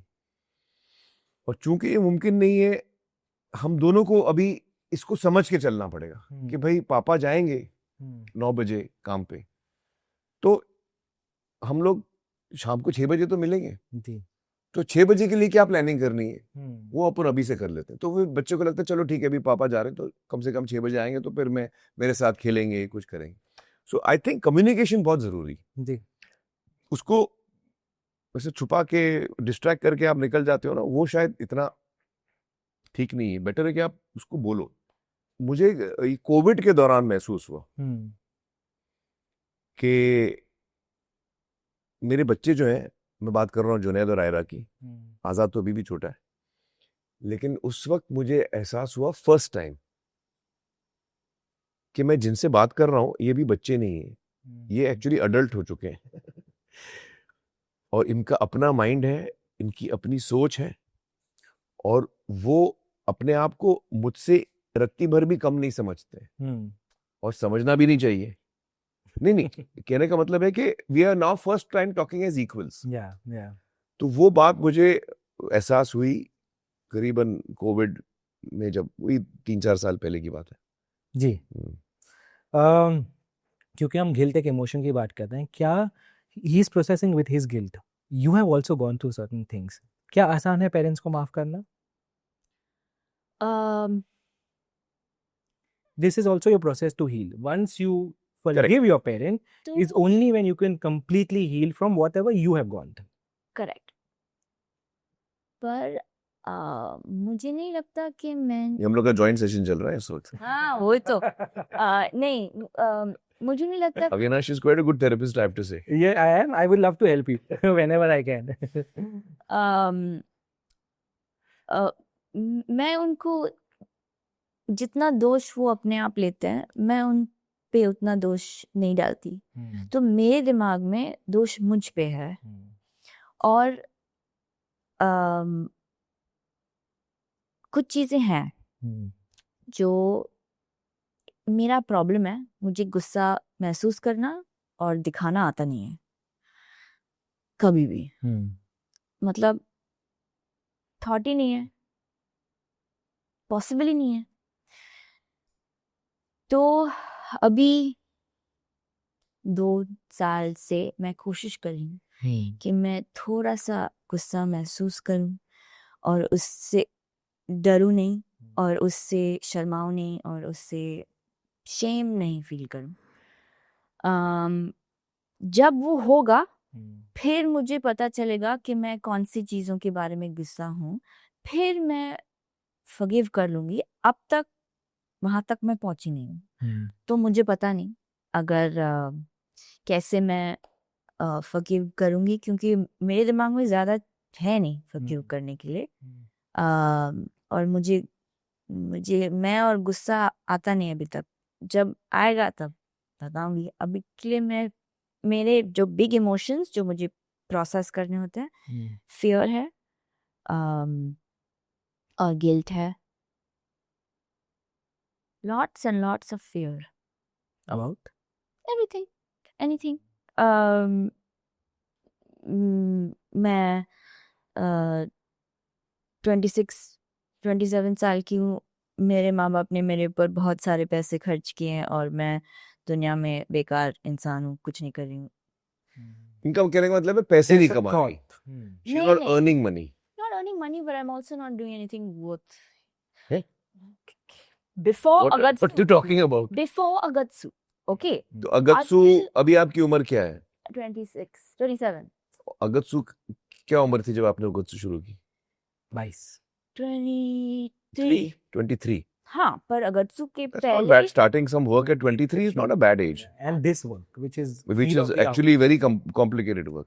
ये रैशनल थॉट नहीं है. Hmm. मैं और किसी को ये कभी नहीं कहूंगी. मैं सिर्फ अपने आप के बारे में ये सोचती हूँ क्योंकि हम लोग हमेशा अपने आप के बारे में अजीब चीजें सोचते हैं. और जब भी मैं अगत्सु में कुछ फेल करती हूँ तो मुझे लगता है क्योंकि मुझे लगता है कि 20-25 लोग हैं अगत्सु में जो काम करते हैं और अगर मैं फेल हुई तो सिर्फ मैं फेल नहीं हो रही, सब लोग की जिंदगी पे असर होगा. जी. तो मैं बहुत डरती हूँ और मुझे डर को टेक ओवर करना अभी तक नहीं आता. नहीं, ज्यादातर करती हूँ पर मेरा डिप्रेशन अभी तक है. ये मेरी बीमारी है और वो अपना अलग टाइमलाइन It's cyclical. हाँ वो साइक्लिक है. तो बहुत सारी चीजें कभी कभी मैं जमीन पे गिर जाती हूँ पर सीख रही हूँ. और आई हैव टू से इन द पास्ट ईयर मैं देख रही हूँ कि अगत्सु का क्या फायदा हो रहा है, कि लोगों को क्या मिल रहा है. और अभी मैं भी उतना ज़्यादा कम्युनिटी सेंटर में आती नहीं क्योंकि मैं क्लिनिक शुरू कर रही थी या जो भी है. और जो टीम बनी है और जो संभाल रही है कम्युनिटी सेंटर जो अपने आप बन रहा है क्योंकि सिर्फ मेरी टीम नहीं है, जो लोग आते हैं उनको भी नो जजमेंट के साथ आना पड़ता है. जी. अगर आप क्लास के लिए आ रहे हो, आप 6 लोग क्लास में हो, अगर 3 लोग जज कर रहे हैं किसी और को तो फिर ऑटोमेटिकली वो जगह भी सेफ नहीं बनी ना. जी. सिर्फ मैं एज अ फैसिलिटेटर एक जगह को सेफ नहीं बना सकती. सबको साथ में कहना पड़ेगा, हम लोग किसी को जज नहीं करेंगे. बिल्कुल. तो मुझे लगता है जो कम्युनिटी बन रही है, जब मैं उनको देखती हूँ, जब लोगों को देखती हूँ तो पहली बार मुझे लगता है चलेगा, मैं पैसे नहीं बना रही हूँ, मैं अपनी जिंदगी के साथ कुछ तो कर रही हूँ. क्या ये बातें आप खुलकर अपने पापा को, नुपुर को कहती हैं? आ, पहली बार कहा 1 साल पहले जब मैं डरी थी, मैंने कहा अच्छा अगर मुझे पैसे बनाने तो बता देना कब शुरू करना है, क्योंकि मुझे थोड़ा सा टाइम लगेगा।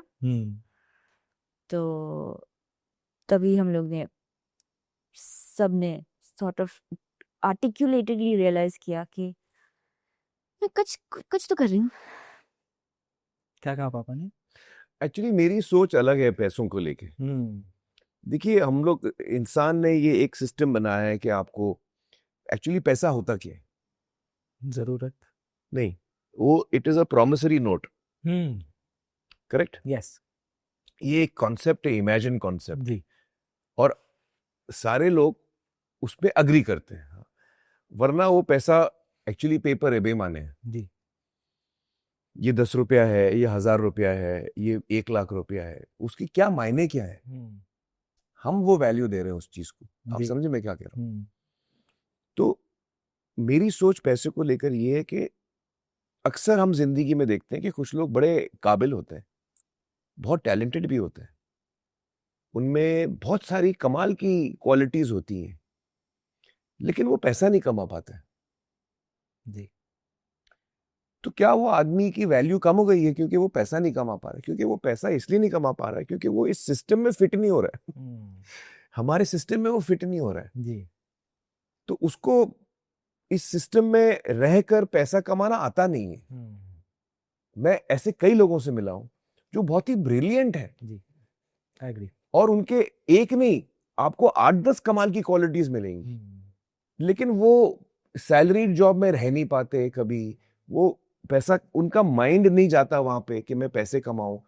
तो कुछ लोग ऐसे होते हैं कि उनमें बहुत कमाल की क्वालिटीज होती हैं, बहुत खूबियां होती हैं, बहुत सारी अमेजिंग क्वालिटीज होती हैं, लेकिन वो पैसा कमाना नहीं जानते। तो मैं कभी इंसान को उस पे जज नहीं करता हूँ कि भाई ये कितना कमा रहा है, या ये कमा पा रहा है कि नहीं कमा पा रहा है। उस पे मैं बिल्कुल इंसान को जज नहीं करता हूँ। तो मैंने तो आयरा को बोला कि देखो, आप अपनी जिंदगी का मकसद समझो और आप लोगों के काम आओ। अब कुछ लोग लोगों के काम आते हैं और उसके अवज में पैसा लेते हैं। जी करेक्ट? जी मैं आपके लिए कोई काम करता हूं, मैं पैसा लेता हूं। जी एज लॉन्ग एज मैं लोगों के काम आऊं, फिर मैं पैसा लूं या नहीं लूं वो सेपरेट इशू है। या आप लोगों के काम आओ, आप फिर उसमें से पैसा कमा रहे हो नहीं कमा रहे हो वो अलग टॉपिक है। या तो आप लोगों के काम आओ, ये काफी है। और आप इतने लोगों के काम आ रहे हो, आप लोगों को इतना हेल्प कर रहे हो, वो एज अ फादर मेरे लिए बहुत बड़ी चीज है। बिल्कुल। तो आप पैसा कमा रहे हो नहीं कमा रहे हो वो मेरे लिए इतना इंपॉर्टेंट नहीं है, आप काम अच्छा कर रहे हो मेरे लिए बहुत इंपॉर्टेंट है। और फॉर्चुनेटली आपके पेरेंट्स वेल ऑफ हैं, जी तो जो आप ध्यान पैसा कमाने में लगाते वो बेटर है कि आप अगत्सू में लगाओ भाई, लोगों को फायदा हो रहा है उससे। जी जी तो that is what I advice. ऐसे पैसा कमाने का इतना मत सोचो, आप लोगों के काम आओ, वो ज्यादा इंपॉर्टेंट है। जी द जॉइंट। और आप जब उन लोगों के काम आ रहे हो, ये आपका चॉइस है कि आप पैसा नहीं ले रहे हो उसके लिए, जी which is a great thing, I think. Yeah no it's doing. And she can afford to do it, so I said I'm there to support you. Why you worry? Yeah. No, please do it. Please continue to do it and we'll try to spread. क्योंकि इसको अगर हम बोलेंगे कि अभी पैसा कमाओ, हाँ तो फिर ये कहीं जॉब लेगी, फिर अगत्सू बंद हो जाएगा। हाँ बिल्कुल। तो मैं बोला वो गलत है भाई। जी जी no, please continue this. Please continue this. So Agatsu needs money, okay? Even if I don't. Can you put this out? You know, how if people want to contribute, if people want to donate right now to Agatsu Foundation, how do they go about it? So हमारी website पे link है, और अगर आप उस link पे जाओगे तो आप कार्ड से डोनेट कर सकते हो या रेजर पे से, या जो भी आपको करना है। और हम एक NGO है, तो हमारे पास टैक्स एग्जेम्पशन सर्टिफिकेट भी है, अगर आप वो टैक्स CSR का पैसा भी आप बिल्कुल लगा सकते हाँ, हैं। और अगर आप कंपनी हो और आपके पास CSR पैसे आपको देनी है तो हम वो भी ले सकते हैं। एक्चुअली मेरी समझ में जो सही मानों में कम्युनिटी सेंटर होता है, उसको चलाने के लिए बड़े फंडिंग की जरूरत नहीं होनी चाहिए आइडियली। ऐसा इस वक्त है नहीं, क्योंकि कम्युनिटी में जब आप कम्युनिटी सेंटर चला रहे हो तो कम्युनिटी में बहुत सारे लोग हैं। जी कुछ लोग हैं जिनकी आमदनी इतनी नहीं है, लेकिन बहुत सारे लोग हैं जिनकी आमदनी है। जी तो आप कम्युनिटी सेंटर में सिर्फ लेने नहीं जाते हो, आप कम्युनिटी सेंटर का हिस्सा भी बनते हो। असली मानों में कम्युनिटी सेंटर वो होता है जी कि जहाँ आप कम्युनिटी अपने एरिया में, खार में, बैंड्रा में आप जाते हो कम्युनिटी सेंटर में, आप देखते हो कि यार यहाँ पे मैं क्या कंट्रीब्यूट कर सकता हूँ।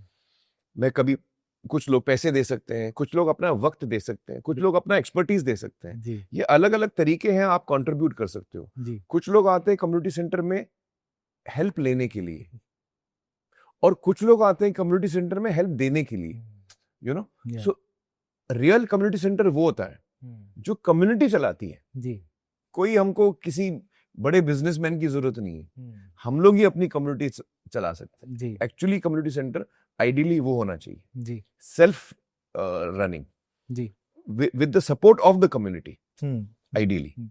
पार्डन मी, सबसे पहला कमेंट इसके नीचे यही आएगा और मैं बोल रहा हूँ सीधा कि पहला लोग बोलेंगे कि आमिर खान का है, उनको क्या पैसे की ज़रूरत है। तो मैं खुद ही क्लैरिफाई करता हूँ कि क्योंकि कम्युनिटी सेंटर है, ये सिर्फ आमिर खान की जिम्मेवारी नहीं है कि सबका भला हो, सबका है, तो जो जितना कंट्रीब्यूट कर सके वो उतना देखिए, ये कंट्रीब्यूट अपनी अंदर से, आपके अंदर से फीलिंग आनी चाहिए, ये बहुत जरूरी है। जी आप किसी को, मैं तो किसी को नहीं बोलता कि मैं जो कुछ भी काम करता हूँ, जैसे भले वो पानी फाउंडेशन हो या गत्सू, मैं किसी को नहीं बोलता हूँ कि नहीं यार तुम हेल्प नहीं कर रहे हो यार, ये अजीब बात है। नहीं, जिसको जो करना है वो करता है। जी जिसको जिस चीज में खुशी मिलती है वो करता है। जी तो मैं किसी को जज नहीं करता हूँ कि यार, मुझे अक्सर लोग पूछते हैं कि आप ये कर रहे हैं, आप वो कर रहे हैं, बाकी लोग नहीं कर रहे हैं। अरे आप ऐसे कंपेयर क्यों कर रहे हो? जी वो आदमी वो कर रहा है जिसमें उसका इंटरेस्ट है, मैं वो कर रहा हूँ जिसमें मेरा इंटरेस्ट है। जी आप जज मत करो किसी को। जी बिल्कुल। Ayra, what is next for Gatsu now? तो हम किसी को जज नहीं करते अगर आप पैसे नहीं दे सकते या आपको नहीं देना है। अम, पर अगत्सू को पैसे की जरूरत है क्योंकि नीड इतनी है कि अगर हमें और लोगों को हेल्प करना है, हेल्प करना expand करना है। ऑल्सो आपने तो कम्युनिटी सेंटर एक पार्ट है, पर जब मैं क्लिनिक को ऐड करती हूँ और फिर मैं दूसरी सुविधाओं को ऐड करती हूँ, तो इन चीज़ों को अच्छी क्वालिटी पे मेंटेन करना, जैसे मैंने कहा मेंटल हेल्थ अभी तक इंडिया में एक कंसेप्ट है, हाँ नया है। इसमें अभी तक हमें फिलैंथ्रोपिक लेंस से देखना पड़ेगा। जी क्योंकि हम अभी दिन के हफ्ते में के 5 दिन काम करते हैं 8 घंटा, पर हम चाहते हैं कि हम ज़्यादा समय के लिए खुला रखें सेंटर को, और दिन के लिए रखें। हम लोग बांद्रा में हैं, बहुत लोग आते हैं और कहते हैं, बहुत दूर दूर से लोग आते हैं।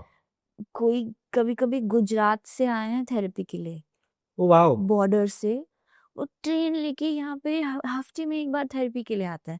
तो एक तो है कि वो ये कोई गुजरात से आया, पर दूसरा कि क्यों आए, क्योंकि वहां पे मिला नहीं। जी ये इस किस्म का कम्युनिटी सेंटर वहां भी होना चाहिए। हाँ, तो और शुरू में ना इसको स्टार्ट करने के लिए पैसे लगते हैं जी, फिर जैसे कम्युनिटी बढ़ती है तो सच में अगर अगत्सू के इंस्टाग्राम पेज पे अगर आप जाओगे तो व्हाटएवर 12,000 पीपल आते हैं, अगर सबने 50 रुपया दिया ना महीने का या साल का, हम लोग एक्सपैंड नहीं कर पाते पर हम लोग चल सकते हैं। जी फिर हम सब जिनको इससे फायदा हो रहा है अपना जो भी देना है दे रहे हैं और चला रहे हैं। मुझे लगता है शुरू करने के लिए क्योंकि जगह चाहिए होती जगह है, चाहिए, रेंट बहुत है, वो सब चीज़ों के लिए स्टार्ट करने के लिए लोगों की मदद चाहिए, शायद कंपनीज की मदद चाहिए। पर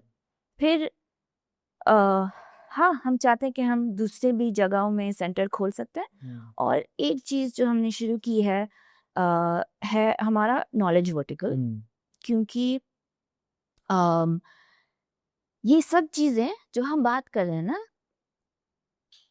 20 साल पहले सबको पता थी एकेडमिक स्फीयर में, 30 साल पहले मतलब साइंस को ये चीजें बहुत पहले पता थी पर हम तक पहुंचती ही नहीं है। और हमारा लोगों तक पहुंचो, जो नॉलेज है जी, वो भी एक बहुत बड़ा काम है कि जो नॉलेज है वो है जी, लेकिन उसको लोगों तक पहुंचाना और समझाना कि ये नॉलेज है, इसको आप इस्तेमाल कैसे कर सकते हो, ये आपके रोजमर्रा की जिंदगी में इसका फायदा कैसे हो सकता है, क्या हो सकता है, और आपको एक जगह मिले कि आप ये नॉलेज को इस्तेमाल कर सकते हो।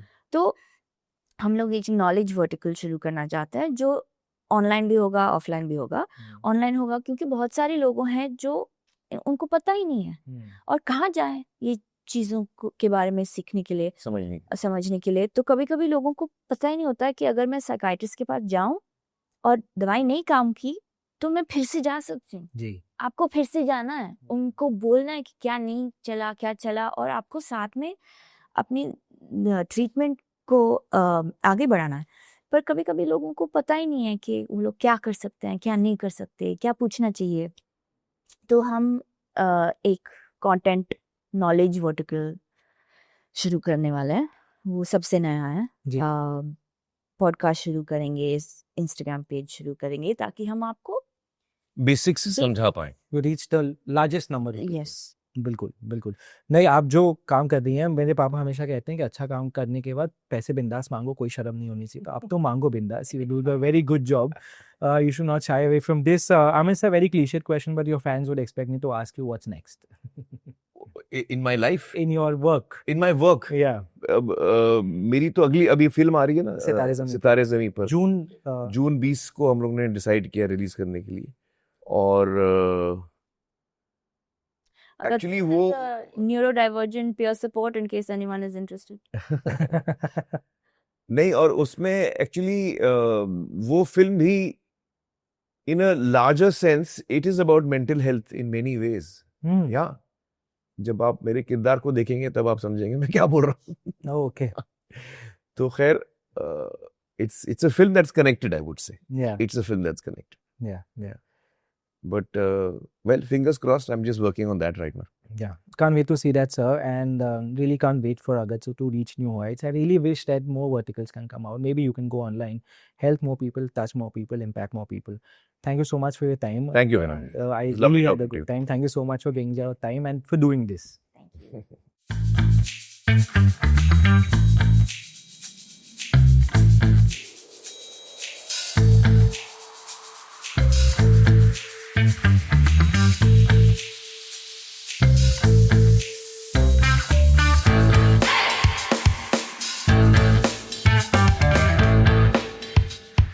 आयरा, हमने अगत्सु की काफी बात की, थोड़ा समझाइए कि यहाँ एग्जैक्टली होता क्या है। ओके, तो ये एंट्रेंस है जी। मुश्किल है ढूंढना, पर बहुत सारी साइंस है और हम हमें एडिटिंग में मैप भी डाल देंगे। हाँ, या हमें फोन करना, हम समझा देंगे। जी। बहुत बार समझाया। तो ये हमारा रजिस्ट्रेशन डेस्क है। यूजुअली यहाँ पे कोई बैठा होता है और जैसे आप आओ, आप बस आपका नाम बता देना। कुछ लोग यहाँ बैठ के बातें भी करते हैं। हाँ। तो बस ऐसे ही है। ये हमारा मेन स्टूडियो है। तो ज्यादातर सब एक्टिविटीज यहाँ पे होती है। और आई रियली लाइक इज ये जगह बहुत मॉड्यूलर है। तो अगर मुझे योगा करना है तो मैं ये सारे कुर्सियों को फोल्ड करके अंदर रख दूंगी। ये टेबल्स भी हमारे सब निकलते हैं, खुलते हैं। तो योगा भी कर सकती हूँ। पर जब भी एक इवेंट है तो मैं 60 लोग को फिट कर सकती हूँ। तो हमारा ओपन माइक भी यहाँ पे होता है। सब कुछ यहाँ पे होता है। प्रोजेक्टर है, अगर कोई वर्कशॉप या ट्रेनिंग भी करनी है तो वो भी हम यहाँ पे कर सकते हैं। जी। गेम्स इवनिंग होता है। अलग अलग लोगों ने अपने म्यूजिकल इंस्ट्रूमेंट्स भी डोनेट किए हैं। तो अगर आपको बस आके दिन में म्यूजिक बजाना है, आप बजा सकते हो। तो ये हमारा मेन स्टूडियो हो गया। हमारा टाइम टेबल हमेशा वहाँ पे होता है पूरे हफ्ते का। कुछ चीज़ें होती हैं जो हर हफ्ते आती हैं, कुछ चीज़ें होती हैं जो महीने में एक बार। तो आपको सब पता चल जाता है। जी। मेन पहले हम आगे जाएं उसके पहले ये जो अलग अलग चीज़ें, थोड़ा उनके बारे में अगर बता पाएं कि अगर किसी को, आपका ये टाइम टेबल है और किसी को अगर समझो किसी साइकोलॉजिस्ट से मिलना हो या ग्रुप एक्टिविटी करना हो। ठीक है, तो इंस्टाग्राम पे भी और व्हाट्सएप पे भी आप हमें मैसेज कर सकते हो। आपको हमारा पूरा स्केड्यूल दिखेगा। जी। आप चूज करो आपको कितने मैसेजेस चाहिए, आपको हर दिन एक चाहिए या हफ्ते में एक बार आपको मैसेज चाहिए, वो आप चूज करना। आपको हमारा स्केड्यूल मिलेगा। थेरेपी का जो है वो अलग है, वो आपको वेबसाइट पे एक लिंक है, तो वो आप फॉर्म भर देना। बहुत 4-5 चीजें पूछते हैं जी। बस बेसिक्स। ज्यादातर आप आके कंसल्टेशन यहाँ पे करोगे, हमें बस नाम नंबर। एक्टिविटीज के लिए आप बस बोलो कि मैं आ रही हूँ। आप वॉक इन भी कर सकते हो, पर अभी हमारे एक्टिविटीज फुल जा रहे हैं, तो अगर आप वॉक इन करने की कोशिश करोगे शायद आपको जगह नहीं मिलेगी, पर आप कोशिश कर सकते हो। तो बहुत सारे अलग तरीके की एक्टिविटीज है। हर दिन 1 घंटा हम लोग सीनियर सिटीजन्स के लिए रखते हैं। ओके।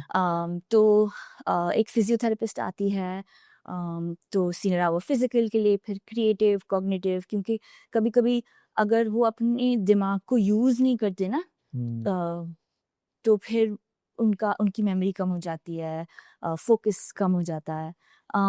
तो ऐसे हमारे पास अलग अलग चीज़ें हैं।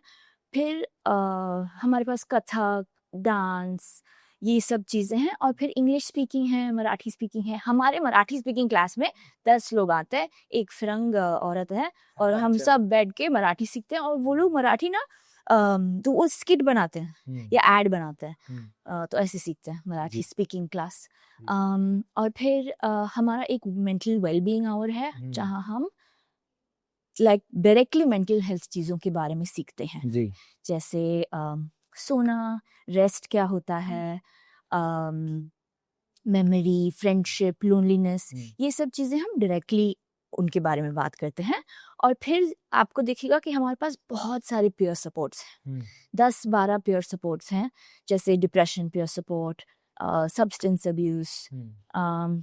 बेसिकली इसमें क्या होता है कि हम सब जो रूम में बैठे हैं, हम सब ने वो सिमिलर सिचुएशन से गुजरे हैं, और इसलिए हम एक दूसरे को शायद थोड़ा सा बेहतर समझ पाए, थोड़ा सा आसानी से समझ पाए।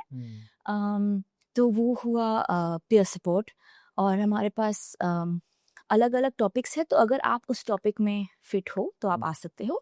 पर एक जो है वो जनरल है, वो हम चाय पे चर्चा कहते हैं, कोई भी आ सकता है, किसी भी चीज़ के बारे में हम लोग बात करते हैं। और हर संडे को इवेंट होगा, तो एक संडे ओपन माइक होगा, अगले संडे एक हियरिंग क्लिनिक है। तो अगर आपको अपनी कान चेक करवाना है तो आप आ सकते हो, क्योंकि बहुत स्टिग्मा है हियरिंग एड पहनने का। जी। चश्मे पहनने का कम है, हियरिंग एड पहनने का ज्यादा है। और अगर आप बूढ़े हो रहे हो और आपकी आवाज कम हो रही है और आप हियरिंग एड नहीं पहनते, तो आपका दिमाग इतना एनर्जी डालता है सुनने के लिए कि आपको डिमेंशिया और ये सब चीज़ों को जल्दी होने का चांसेस है।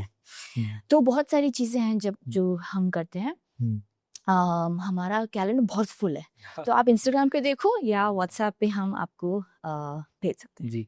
पर मैं अपने दर्शकों के लिए कहना चाहता हूँ कि तो जो हम पहले भी बात कर रहे थे कि एक मेंटल हेल्थ फाउंडेशन तो है ही, पर साथ में एक वेल बीइंग फाउंडेशन है, which is why Kathak, yoga, चाय पे चर्चा, ये सारी एक्टिविटीज़ हो रही हैं कि जो लोग लोनलीनेस से डील कर रहे हैं, जो लोग अलग अलग तरीके से डील कर रहे हैं, जो शायद मानसिक स्वास्थ्य के अंदर नहीं आती, वो भी आके अपना एक, मुझे लगता है हमको मानसिक स्वास्थ्य का डेफिनेशन ठीक से समझना है, क्योंकि जब हम शारीरिक स्वास्थ्य के बारे में बात करते हैं, हम बीमारी के बारे में नहीं, सिर्फ बीमारी के बारे में नहीं बात करते, है ना। पर जब हम मानसिक स्वास्थ्य कहते हैं तो हमें लगता है सिर्फ बीमारी है।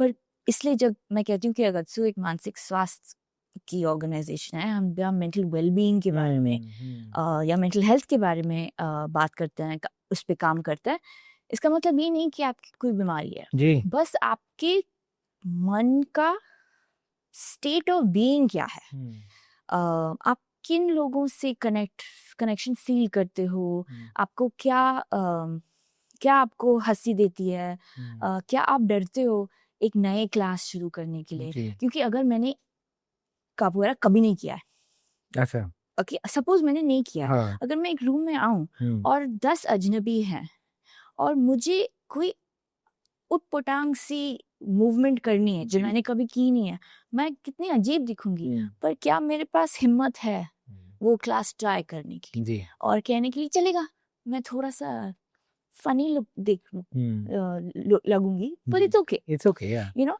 तो बहुत सारी चीजें हैं जो खेल में हमें सीखने को मिलती है, और जो आर्ट और एक्सप्रेशन से हम लोगों को बता सकते हैं। कभी कभी शब्दों में नहीं कह सकते, और कभी कभी सिर्फ बस just be. या You don't have to talk to anyone if you don't want to talk to anyone. And the idea that you can, आप एक जगह पे आ सकते हो, बस कुछ नहीं करो, जी या बैठो, बात करो, नहीं बात करो, आपको जो भी करना है जी आप कर सकते हो जितना भी टाइम। जी। आपको सिर्फ साइन अप करने की जरूरत नहीं है, आप बस आके बैठ भी सकते हो।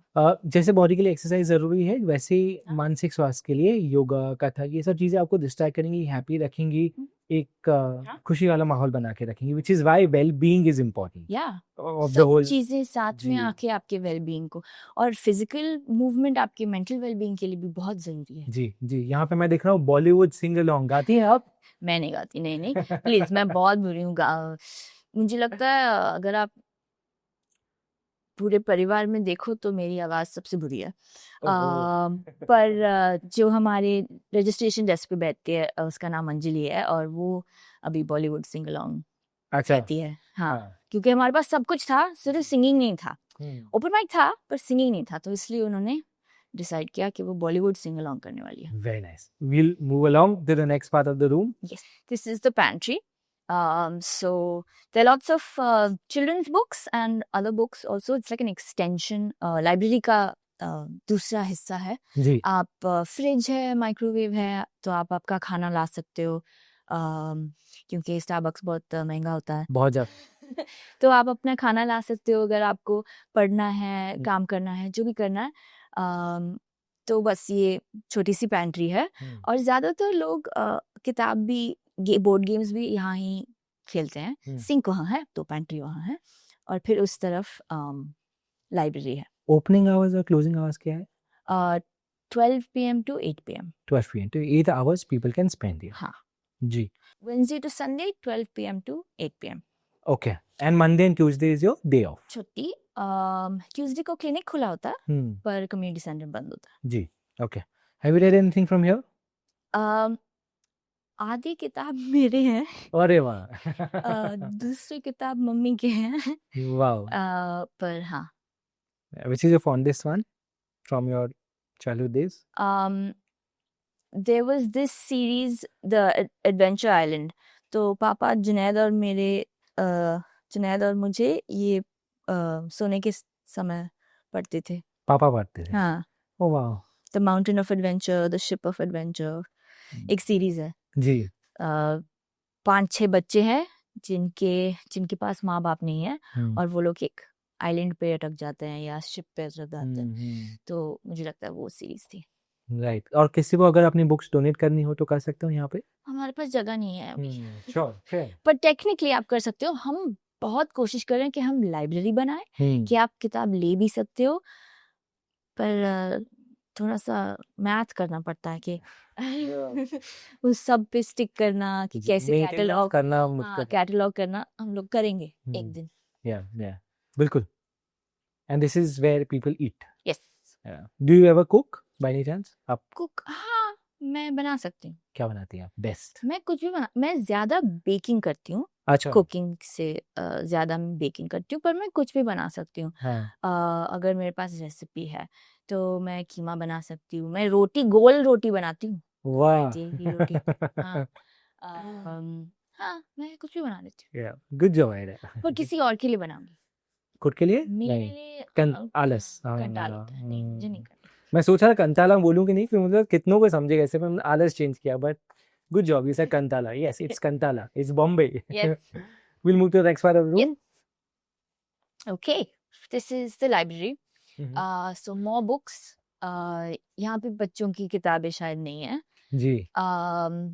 तो अगर आपको पढ़ना है शांति से तो आपको ये पर्दा बंद करना है, फिर लोग बात नहीं करेंगे। नहीं तो लोग बक बक बक बक बक करते रहते हैं। हाँ। और आप बिल्कुल पढ़ाई नहीं कर पाओगे या बुक नहीं पढ़ पाओगे।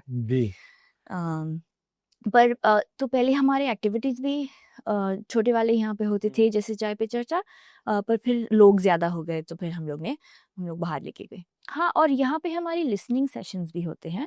तो एक लिसनर होता है जो बस आपकी बात सुनेगा 20 मिनट के लिए। आपको एक पेपर मिलेगा, उस पे लिखा होगा आप आके हाय कहो, आप जिसकी भी कोई भी चीज़ के बारे में बात कर सकते हो, अच्छी चीज़, बुरी चीज़, मज़ाकिया चीज़, कुछ भी। और 20 मिनट के बाद आप थैंक यू बोल के आप चले जाना। द आइडिया इज़ कभी-कभी लोगों को सिर्फ बात करने की ज़रूरत है और कोई है नहीं कि कुछ अच्छा हुआ मेरी ज़िंदगी में, मेरे पास कोई किसी को बताने के लिए है नहीं। तो आप आके लिसनर से बात कर सकते हो। इसमें कोई अपॉइंटमेंट नहीं है, तो ये थेरेपी नहीं है। जी। कुछ अपॉइंटमेंट नहीं है, कुछ नहीं करना है, आप बस आते हो, आपको बैज दिखेगा लिसनर ऑन ड्यूटी, आप वहाँ जाके उनसे बात करो। अगर आपका बहुत बुरा दिन है तो वो आपको रोकेंगे नहीं। हाँ। अगर आप ज़्यादा बात करोगे, पर अगर ये बार-बार होते जाएगा ना, तो क्या हो रहा है कि आपको असल में दूसरी तरह की मदद चाहिए और आप ये डिपेंडेंस फॉर्म कर रहे हैं। जी। तो इसलिए आपको हम पहले से ही एक्सपेक्टेशन सेट करते हैं कि आपके पास 20 मिनट है। अगर आपको ज़्यादा सपोर्ट की ज़रूरत है तो आपको दूसरी जगह जाना चाहिए, ये जगह नहीं। ऑल्सो क्या होता है कि जब आप एक ऐसे कम्युनिटी को बनाते हो और लोग आपके ऊपर अभी भरोसा करने लगते हैं, तो वो आपको आके कुछ भी बोल देंगे, सब कुछ बोल देंगे, और हम सब कुछ नहीं कर सकते। तो लोग आएंगे जो डोमेस्टिक अब्यूज से गुजरते हैं, या उनके पास अल्कोहलिक्स हैं, या दूसरी अलग अलग तरीके की प्रॉब्लम्स है जो हम उनकी मदद नहीं कर सकते। जी।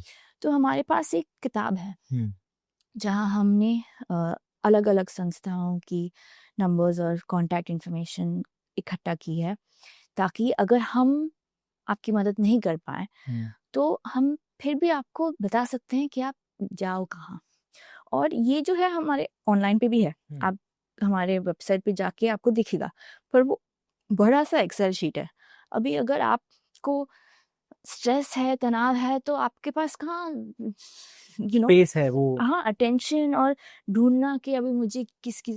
तो लिसनर्स के 2 काम होते हैं, आप आके बस उनसे बात कर सकते हो, और अगर उनको लगा कि आपको कि दूसरी तरह की मदद की ज़रूरत है, तो वो आपके साथ बैठ के वो शीट को नेविगेट कर सकते हैं, ताकि आप ढूंढ सको कि आपको कहाँ मदद मिल सकती है। बहुत लोग आते हैं इसके लिए। हाँ, क्योंकि बहुत लोगों को कोई मिलता नहीं है बात करने के लिए। तो और क्या होता है ना कि हम आपको प्रॉमिस नहीं कर सकते कि कोई नहीं होगा। जी। तो क्या होता है ना, तो आप देखोगे तो 2 लोग वहाँ बैठे हैं, 2 लोग वहाँ बैठे हैं, और पूरा से आप कहीं भी जाके बात कर सकते हो। पर हाँ, लिसनर्स पे हमने लोगों को बताया भी नहीं था कि मतलब मास मैसेज सेंड नहीं किया कि ये शुरू कर रहे हैं, पर ऑटोमेटिकली लोग आना शुरू कर दिए।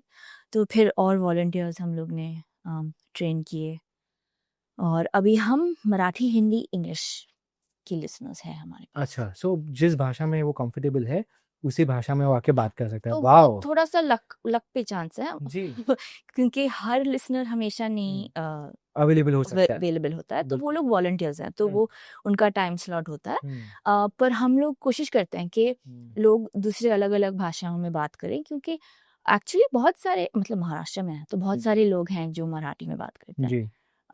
तो हमारी थेरेपी भी इंग्लिश और हिंदी में है, और मैं मराठी की तरफ जा रही। जा रही। हाँ। पर ये कितना ब्यूटीफुल थॉट है कि किसी को कोई है जिसके पास बात करने को कोई नहीं है तो आके बात कर सकता है, पर साथ ही साथ इतना सैन भी है, अपने आप में कितना डाइकोटोमिक है।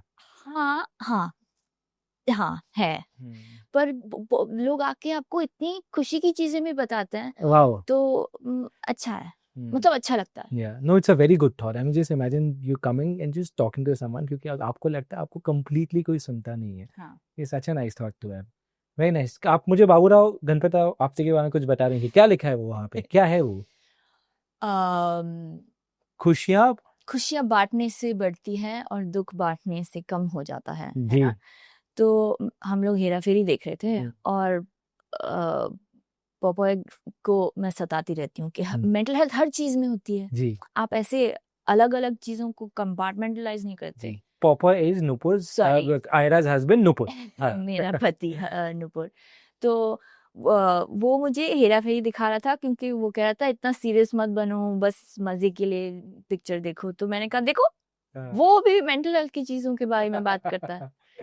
तो फिर मैंने वो पोस्टर लगा दिया। जी जी हम जो बात करें तो उस पर कितना फिट बैठता है ना कि हाँ। आओ और खुशियाँ बांटो तो हाँ। वो भी बढ़ेंगी और गम बांटो तो कम हो वो भी जाएंगे. कम हो जाएगा। That's हाँ। it so well for this one. All the quotes around you have thought. This one. If you die tomorrow, the world will go on. Whatever you think you have to do, it's okay. Put yourself first. Fair. Yes. Very fair. You have to be selfish. कल अगर आप मर जाओगे तो सच्चाई है कि दुनिया चलेगी। जी.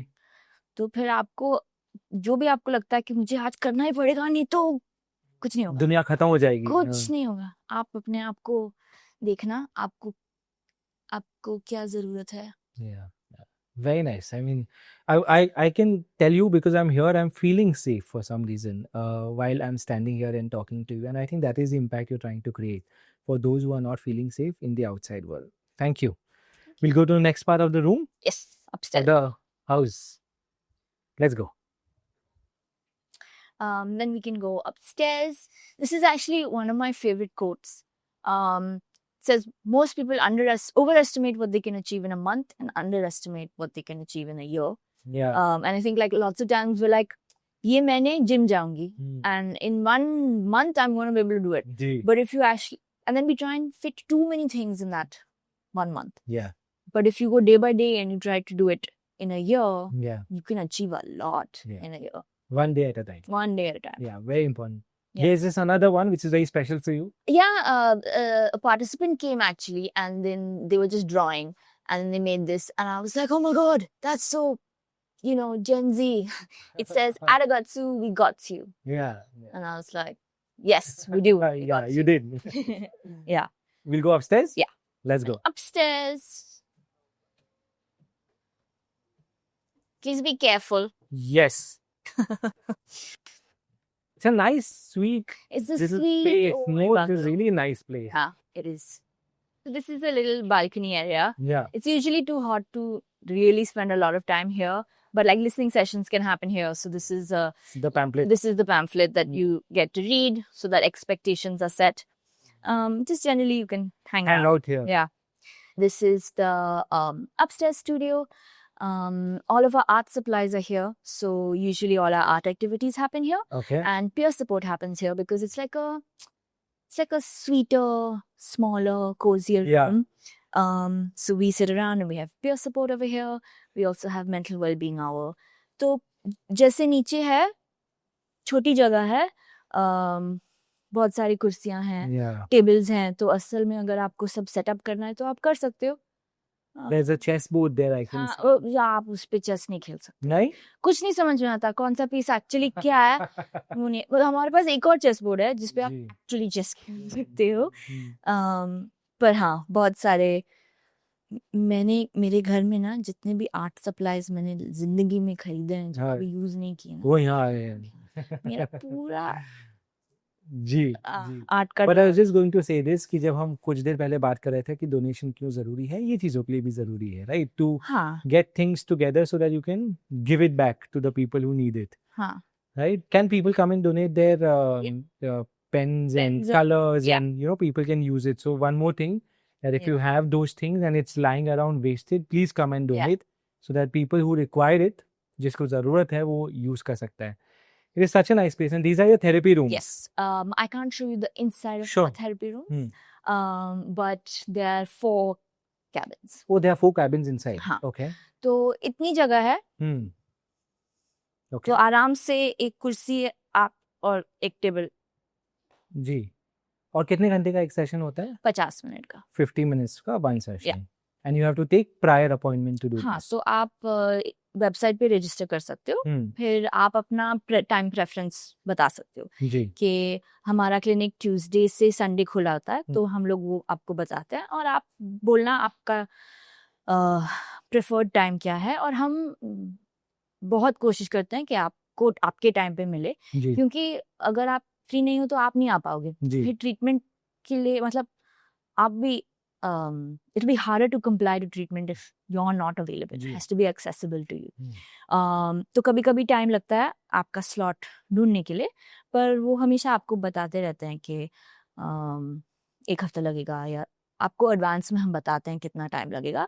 और अगर आपको वेट नहीं करना है तो हम आपको वो शीट दिखाते हैं जहाँ दूसरे थेरेपिस्ट हैं या दूसरे ऑर्गेनाइजेशंस हैं। जी पर हाँ, आप बस रजिस्टर करो, फिर कोई आपको फ़ोन करके आपका स्लॉट कंफर्म करेगा, और फिर आप आ सकते हो। हम पहले भी बात कर रहे थे, बहुत सेफ प्लेस है और इस वक्त बहुत ही ज़रूरी स्पेस है। So Ayra, thank you for allowing us into this space of yours which you have created. It's really beautiful. It feels like home. It feels like a safe space, and all credit goes to you for making this. Thank you so much. Thank you.